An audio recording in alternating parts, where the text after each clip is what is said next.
Hello അസ്സാം വലൈക്കും നമസ്കാരം. അങ്ങനെ നമ്മളെ ഒരേ ഒരു നാത്തൂൻ കുഞ്ചൂസിൻ്റെ കല്യാണം അതിൻ്റെ പരിപാടികളും എല്ലാം കഴിഞ്ഞ് ഇക്ക തിരിച്ചു പോയി. ഞാനിതാ തിരിച്ച് നമ്മളെ പട്ടാമ്പി വീട്ടിലേക്ക് തന്നെ വന്നു.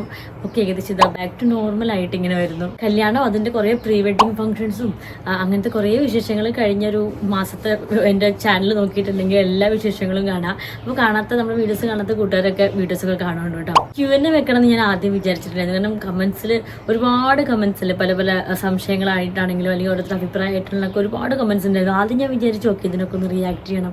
പക്ഷേ അത് ആ ഒരു സമയത്തായിരുന്നു കേട്ടോ.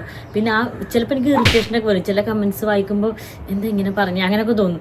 അപ്പോൾ ഓക്കെ ഇതിനൊക്കെ റിയാക്ട് ചെയ്യണം എന്നൊക്കെ അപ്പോൾ വിചാരിക്കും. പിന്നെ കുറച്ച് കഴിയുമ്പോൾ എനിക്കത് അവരഭിപ്രായം പറഞ്ഞാലേ ആ ഒരു മൈൻഡ് സെറ്റിലെടുക്കും, അതങ്ങോട്ട് വിടും. അതായത് പ്രത്യേകിച്ച് ഈ പീരീഡ്സിൻ്റെ സമയത്തേക്കാണ് ഇങ്ങനത്തെ കമൻസ് ഒക്കെ വായിക്കണമെന്നുണ്ടെങ്കിൽ ചിലപ്പോൾ ഭയങ്കരമായിട്ടൊരു ഇറിറ്റേഷനൊക്കെ തോന്നാറുണ്ട് കേട്ടോ. ആ ഒരു സമയം കഴിയുമ്പോൾ ഞാൻ തന്നെ അതൊക്കെ മറക്കുകയും ചെയ്യും. നോർമൽ സമയങ്ങളിൽ ഇതുപോലെ അല്ല, ഈ പീരീഡ്സിൻ്റെ സമയത്ത് ഇതുപോലെ ഫിസിക്കലി ആൻഡ് മെൻ്റലി ഒക്കെ ഒരുപാട് ബുദ്ധിമുട്ട് അനുഭവിക്കുന്ന ആൾക്കാരുണ്ടാവും അല്ലേ. എനിക്ക് ഫിസിക്കൽ ബുദ്ധിമുട്ടുകൾ കുറച്ച് കുറവാണ്, പക്ഷെ മെൻ്റൽ ബുദ്ധിമുട്ടുകൾ അത്യാവശ്യം നന്നായിട്ട് ഉണ്ടാവാറുണ്ട്.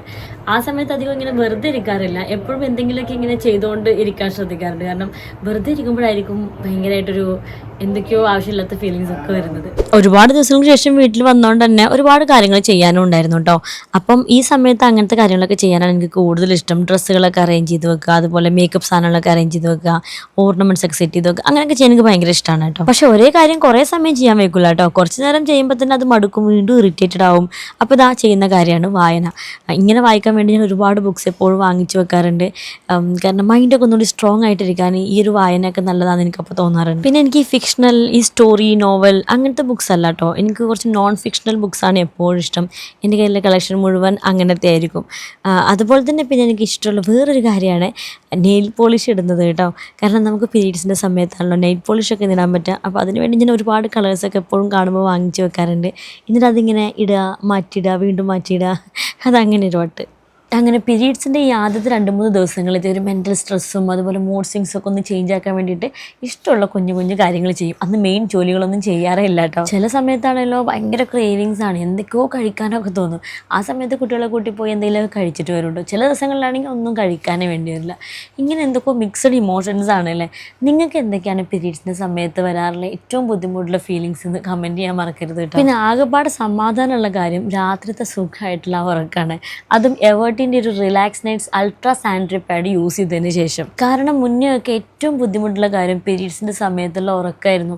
കാരണം എങ്ങനെയൊക്കെ ശ്രദ്ധിച്ച് പാഡ് വെച്ചാലും രാവിലെ ആകുമ്പോഴത്തേനും അത് ബെഡ്ഷീറ്റിലോ ഡ്രസ്സിലോ ആയിട്ട് എങ്ങനെയെങ്കിലും ഒന്ന് ലീക്ക് ആയിട്ടുണ്ടാവും. എന്നാൽ എവേർട്ടിൻ്റെ ഒരു relax nights ultra sanitary pad ഇത് എക്സ്ട്രാ ലെങ്ത്തും ആണ്. ആൻഡ് ഇതിൽ ഡബിൾ ഫ്ലാപ്പ് സിസ്റ്റം ഉള്ളതുകൊണ്ട് തന്നെ നമുക്ക് കറക്റ്റായിട്ട് അറ്റാച്ച് ചെയ്ത് വെക്കാൻ പറ്റും. ഇത് റെഗുലർ പാഡ്സിനേക്കാളും 3 times ഫാസ്റ്റർ അബ്സോർപ്ഷൻ ആണ് കേട്ടോ. അതുകൊണ്ട് തന്നെ ഹെവി ഫ്ലോ ഉള്ളവർക്കൊക്കെ ഭയങ്കര യൂസ്ഫുള്ളാണ്. കാരണം ഒരു ഹോൾ നൈറ്റ് കംപ്ലീറ്റ് അബ്സോർബ് ചെയ്യുന്നതുകൊണ്ട് തന്നെ ഇതിൻ്റെ പുറഭാഗം എപ്പോഴും സോഫ്റ്റ് ആൻഡ് ഡ്രൈ ആയിട്ടിരിക്കും. നമുക്ക് യാതൊരു തരത്തിലുള്ള ഇറിറ്റേഷനോ റാഷസോ ഒന്നും ഉണ്ടാവില്ല കേട്ടോ. ഇതുകൊണ്ടൊക്കെയാണ് എവേർട്ടിൻ്റെ ഒരു relax nights ultra sanitary pad എൻ്റെ ഫേവറേറ്റ് ആയത്. എവേർട്ടിൻ്റെ സാനിറ്ററി പാഡ് യൂസ് ചെയ്തതിന് ശേഷം ഞാൻ പിന്നെ വേറെ ഒന്നും ട്രൈ ചെയ്ത് നോക്കിയിട്ടില്ല കേട്ടോ. കാരണം നല്ല ബഡ്ജറ്റ് ഫ്രണ്ട്ലി ആയിട്ട് ഇത്രയും നല്ലൊരു പാഡ് ഞാൻ വേറെ യൂസ് ചെയ്തിട്ടേ ഇല്ല. ഇതിൽ യുണീക്ക് ഹൈബ്രിഡ് ടോപ്പ് ഷീറ്റ് ആയതുകൊണ്ട് തന്നെ it keeps dry and soft. പിന്നെ ഇത് എക്സ്ട്രാ ലോങ് ആയതുകൊണ്ട് തന്നെ ഫുൾ നൈറ്റ് കവറേജ് ആണ് കിട്ടുക. അതായത് 3 times faster than regular pads.